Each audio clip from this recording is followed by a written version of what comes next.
Hey you guys, it's Brandy Chanel. Welcome back to my channel. Welcome to a Bridgerton episode 2 review. Okay, so without further ado, let's just go ahead, get my notes here. Let's just go ahead and get into it. So, the scene opens up with Simon's mother giving birth, okay? So, a little bit of backstory on Simon and how he grew up and why he is the way he is throughout the series, right? Um, his mother originally could not have kids. She kept trying and trying and trying. And then when the doctors was eventually telling her, no, you can't have kids. You shouldn't have kids. It's not the best thing for you. She finally ends up getting pregnant with Simon. And after she has Simon, she ends up passing away.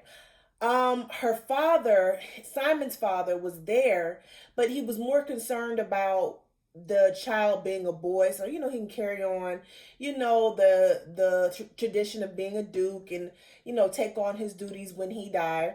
He was more concerned about the child being a boy than he was about the mother. So the mother ends up dying, and then we later find out that Lady Danbury, she was there. She's a friend to Simon's mother. Okay.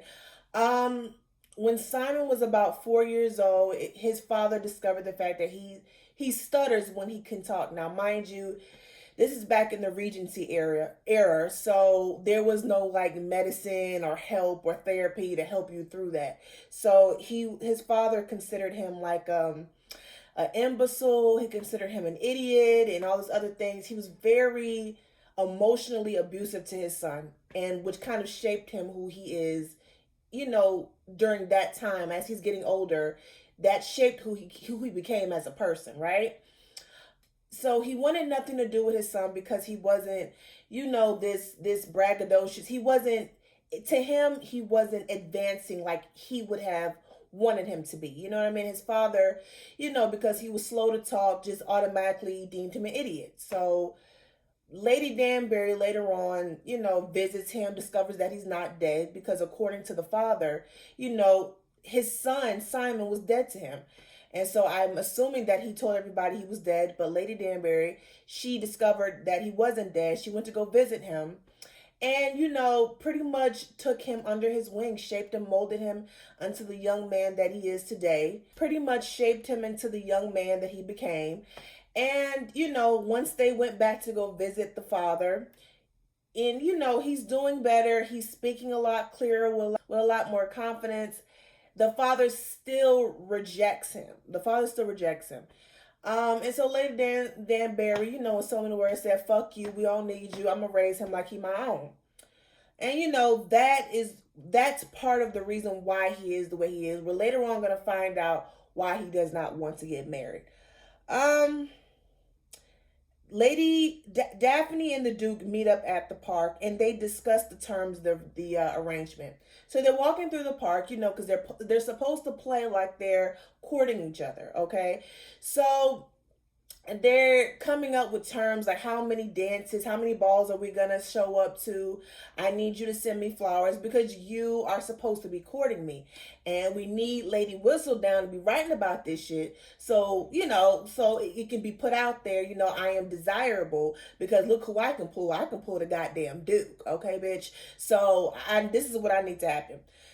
They agreed to it. Okay, so they agreed to it. Then we go to the Farringtons, and it's been discovered that Marina Thompson is pregnant, and the girls, they know about it. Mama Farrington, I can't remember her name. Mama Farrington got the girl tucked away. You know what I'm saying? Because she's embarrassed and she doesn't know how to explain to people. So until she can figure out a plan and what she's gonna do with Marina and how to explain this to Marina, she's gonna hide her away. Okay. The Duke sends Daphne flowers. That was a part of their arrangement. And Lord Burbrook and Anthony, the older brother, they come there. They're upset, and Anthony kind of tells everyone to leave, especially Mr. Burbrook. And he's talking to the mom like, hey, I already promised her to goddamn Burbrook. Why is all these flowers here? Why are all these suitors trying to come at her? She ain't got no damn proposal, which is what matters. She got a damn she got suitors, okay? She has a man willing to propose, and that's Mr. Burbrook. The mama said, no, I cannot believe you sent, promised her to that man. She don't want to marry him. This whole back and forth. So Anthony goes and visits the Duke, and the Duke is sparring or fighting or boxing with his friend. It's kind of like a sport that these men do during this era, because if you don't know how to fight, you ain't no motherfucking man. So they're boxing. Anthony shows up. He said, "Hey, motherfucker, what's going on? I didn't say you can be out here dealing with my sister. I got her promised to somebody."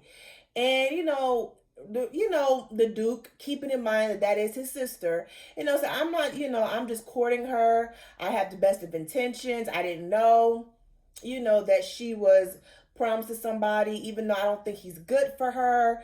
Okay. And the brother's like, listen, this is my sister. Don't fool with her. Don't mess with her.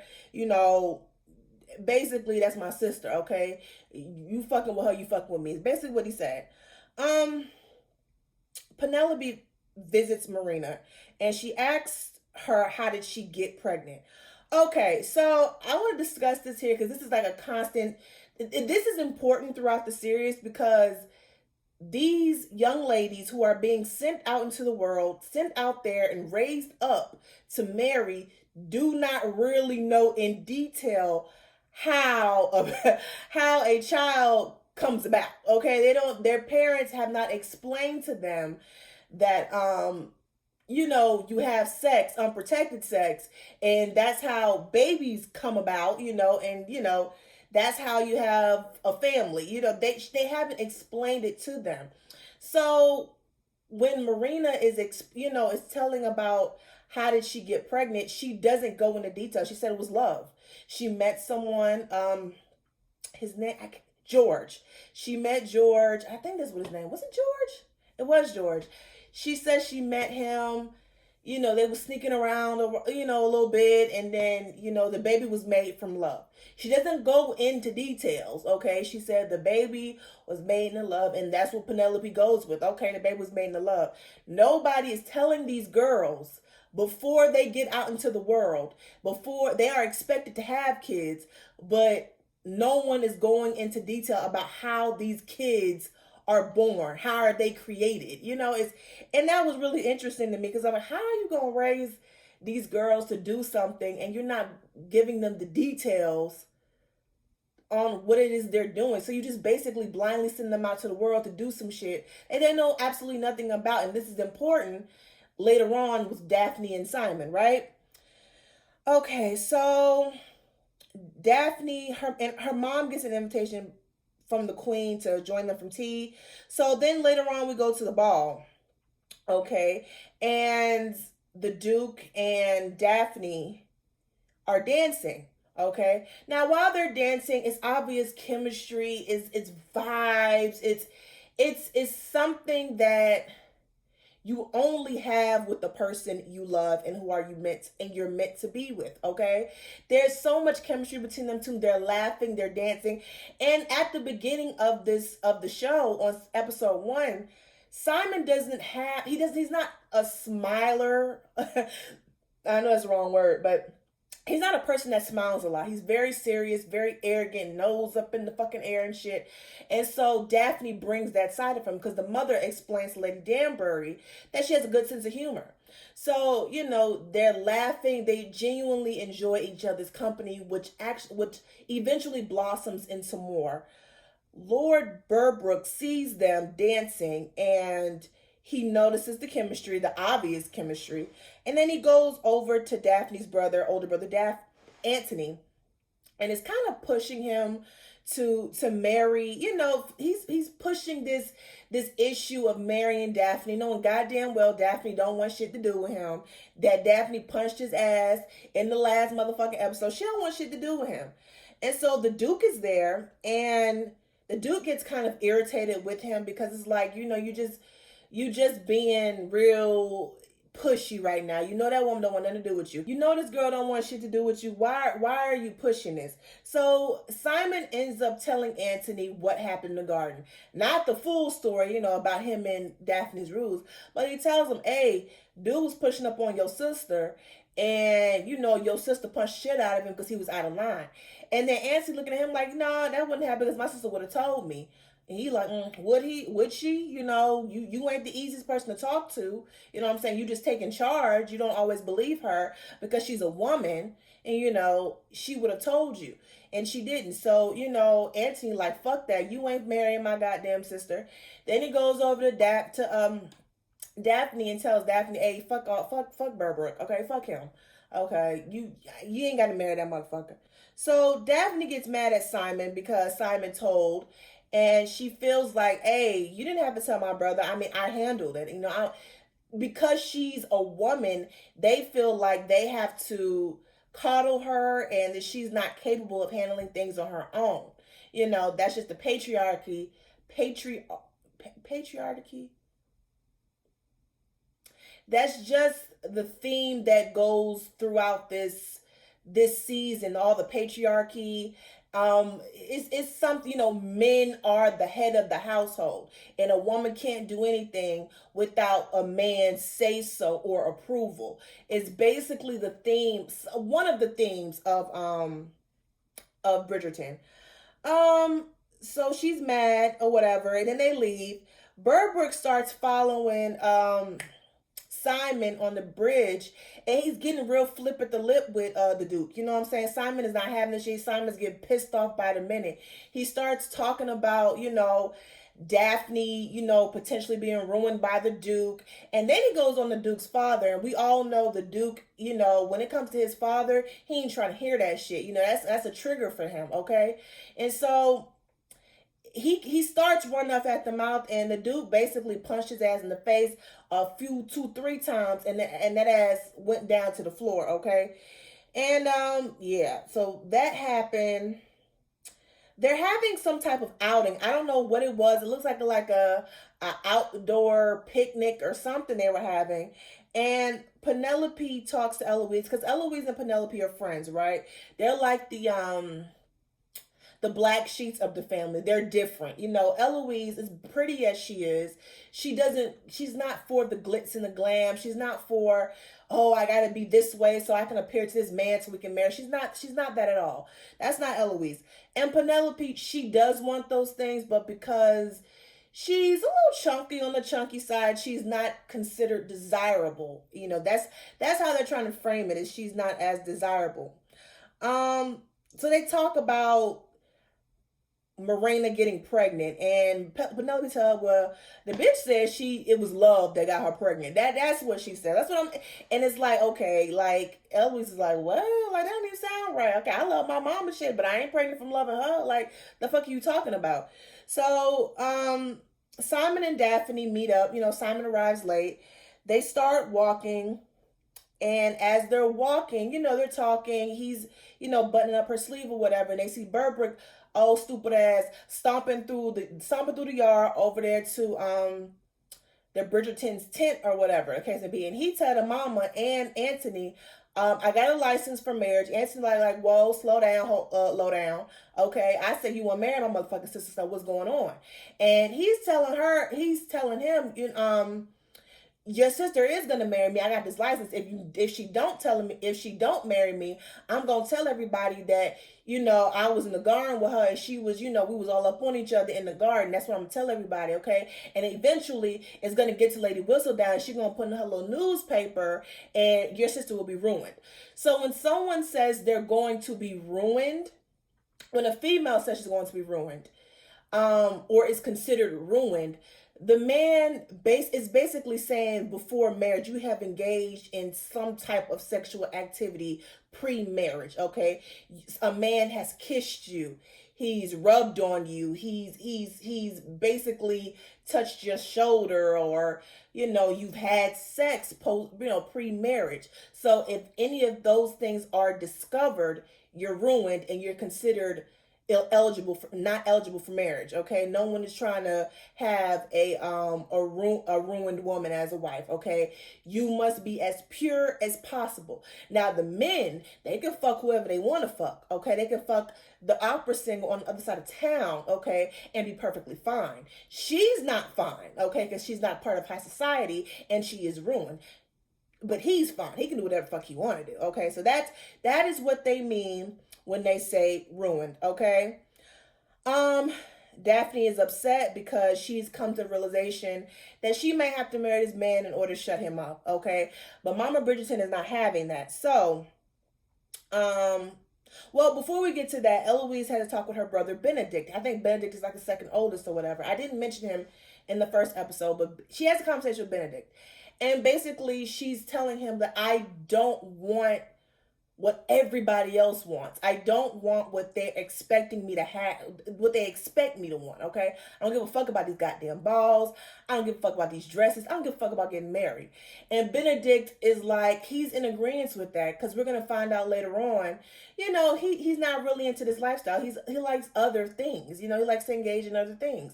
So him and Eloise are on the same page. And I thought that was important because the women are expected to grow up, get married, and have kids. And Eloise, she just wants more for herself, and that's kind of unheard of during that time. Mama Bridgerton has tea with the queen, and as she's talking with the queen, okay, I didn't know that they had cocaine during these Regency time. I didn't know that. I didn't know cocaine go back like that. Somebody down in the comments tell me. I didn't know that because the queen was sure she was just snorting. I was like, what, girl, what is you doing in front of people? But she the queen, she can do whatever the fuck she want to do. But I thought that was really interesting. While they're having a talk, the mama, she looks over and she sees, the help gossiping a little bit. Then she gets an idea. And the idea is to invite the mama of Mr. Burbrook, Lady Burbrook, to tea. Okay, so once Lady Burbrook comes over Miss Bridgerton's, house, castle, whatever they at, for tea, one of the maids gets the tea, gets some little piece of gossip on the Burbrooks. And the gossip was, okay, Mr. Burbrook has a baby out of wedlock with the maid that he does not acknowledge and that he does not take care of. Okay, so they find this out, and the women, they all start talking, spreading the rumors, spreading all over the place. Eventually, it lands over there with Lady Whistledown, and she writes it in the paper. And so now Mr. Burbrook is ruined. Okay, no more woman want to marry you, have no babies by you, and you not take care of your goddamn kids. You ruined that'll ruin you. Your reputation is what ruined you. Okay, having a baby by a maid is what will ruin a man. You know what I mean? So he ends up going out of town because, he's damaged. He's damaged goods. Don't nobody want to be associated with you. Okay, so then we go to the ball, okay, and they go to the ball, and Simon and Daphne, this is like my favorite. I love romantic movies, y'all. Not romantic comedies. I'm talking about romantic movies, okay? And they're just dancing, and they're talking about the situation with Burbrook, and he's letting her know, I don't deal with no bullies. I wasn't gonna let nobody bully you, okay? And it's at this point, what started off as a ruse or just them just playing pretend so women won't come to him and she can look desirable, has turned into something much bigger. And so they have to continue on with this game of making everyone think that they are really trying to pursue each other. But the thing is, their chemistry is so on point that it looks so believable. Like they're talking, he's looking into her eyes, he even touched on a little back or whatever. It was such a sweet scene to see. And then she parts off, and because the thing is that she's trying to look for a husband, so she parts off and starts dancing with other people. And Simon is looking at her because obviously he feels something for her.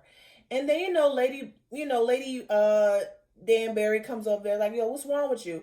He's like, nah, they're not wrong with me. And we come to find out why he is so adamant about not having children and not getting married. Because it is a vow that he made to his father that their legacy will die with him. And it was kind of like his last fuck you to his father for all those years of abandoning him on his end. He said this to him on his deathbed, so he couldn't do shit about it, okay? He told that nigga, you all your